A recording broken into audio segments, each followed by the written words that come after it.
I'm growing a lot of basil this year in this greenstock tower and throughout my garden. And I started all of it from seed.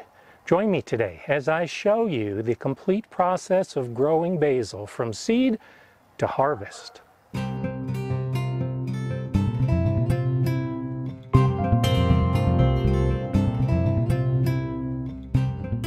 Hi, I'm Gardener Scott, and this is my greenstock basil tower. I wanted to grow nothing but basil in this greenstock this year, and I did, and it looks great, and the harvest is fantastic. But I also grow basil in other parts of my garden. For many years now, when I grow tomatoes, I also grow basil right next to or very near where the tomatoes are growing. And along this entire row, and another row of tomatoes over there, I've got basil of all different types growing right next to the tomato plants.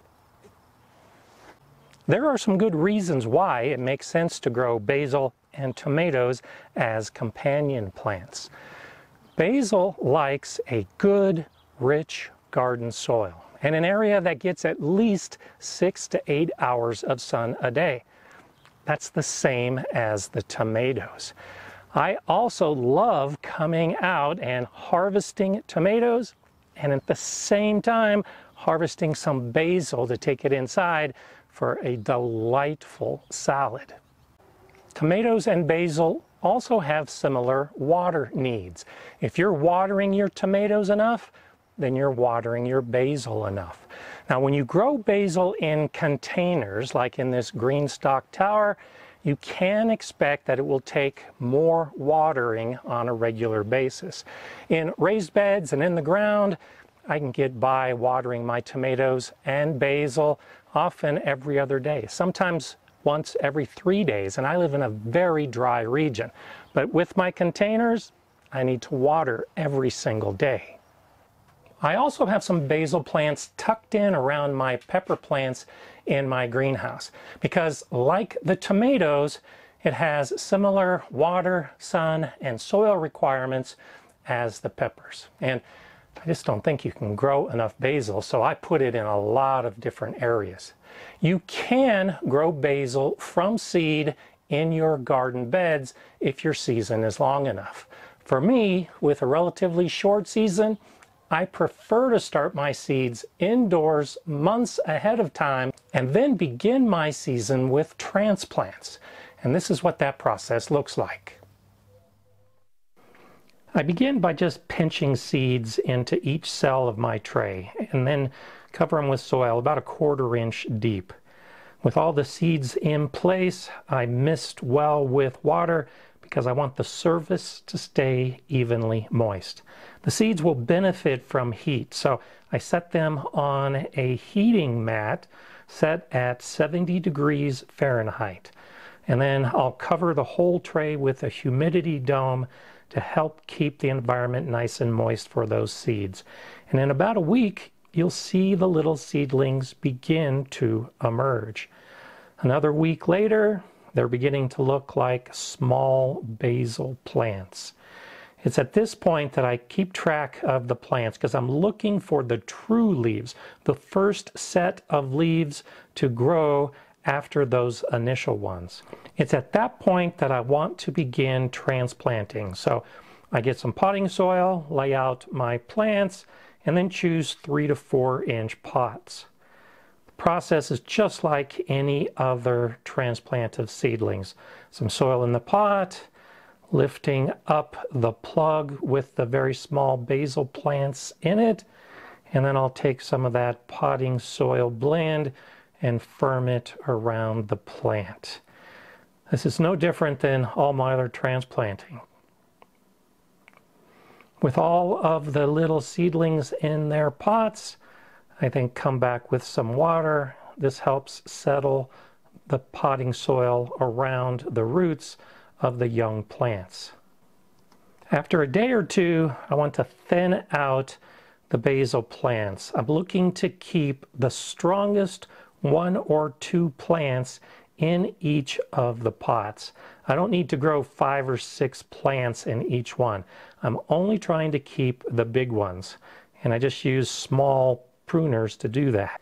And after about a month, my plants are ready to go, but I harden them off first outside for about a week before transplanting. And I always like to put my pots in the spot that they're going to be growing as I get ready for transplanting. And that's just a simple matter of a trowel, digging a hole, and then I take the plant carefully out of the pot, tease apart any overgrown roots, and then place the plant into the hole, gently firming the soil all the way around it.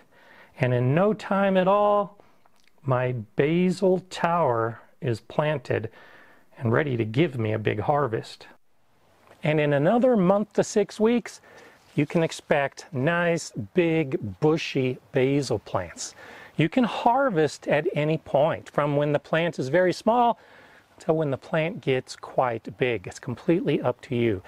I do recommend that you wait to put the plants outside until your daytime temperatures are above 70 degrees Fahrenheit and there's no risk of frost at night. That usually equates to about 2 to 3 weeks after your last frost date. And here's a tip to get nice big bushy plants. As the plants are growing, pinch off the growing tips. That's because basil is one of those plants that just wants to send out more leaves. All along the stem you'll have these main big leaves, but tucked in between the leaf and the stem at every junction are 2 more leaves just waiting to grow. And so if you pinch off the top of the plant, the 2 side leaves now become main stems. And it also stimulates the leaves underneath that to grow. So you've got stems followed by stems with lots of leaves forming all over the plant, making it much bushier. Keep that in mind as you're harvesting your basil. If you harvest primarily from the tips, you're going to encourage more stems and more leaves and a bigger, bushier plant. The way I do that is to just pinch off the basil plant above the crook where those lower leaves are going to come out. And from a single plant, this has already got 3 big branches forming. I can go ahead and prune off enough basil to add to a nice salad or give me the beginnings of some pesto. Generally, it's a good idea to snip off the tips before the flowers form, because once flowers form, the plant is going to be in flower mode and it's not going to produce as many leaves. But for some of my basil, like this Thai basil, I really like to see the flowers. They're a beautiful purple, and the flowers are edible. And they taste like a mild form of each basil. Now, they might be a tad bitter, so do taste them first, but they make a wonderful addition to soups, to salads, a garnish, and the purple ones are the best for that, I think. Because I amend the soil in my greenhouse bed and in my raised beds pretty well, it's rich. The microbes are really helping take the organic matter in the soil and make it available to the plant. So I don't fertilize my basil in my outdoor beds. But in containers, you're probably going to need fertilizer. And because we're growing basil for the leaves, you'll want to focus on a fertilizer that's higher in nitrogen. If you only like to have your basil along with tomatoes and maybe a slice of mozzarella cheese, a typical family may only need 2 or 3 plants as you pluck off individual leaves or just the tips. If you want to make some sauce, like a pomodoro sauce for pasta, well, you'll probably need more basil. So think about growing 5 or 6 plants. If you want to make a lot of pesto, like I do, increase the number of plants. The reason I'm growing close to 70 basil plants this year is because I'm planning on doing all of it. Tomato sauce, the caprese salad. I'm even planning to make some basil jelly, a nice sweet way to get that basil flavor.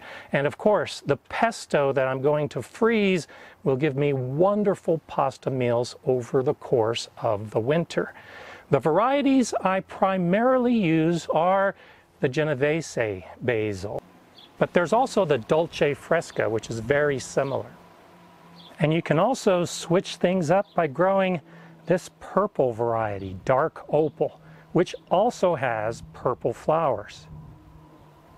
I have 10 different varieties that I'm growing, from the Thai to the Genovese. They all have different flavors, so you can use them in different types of cooking.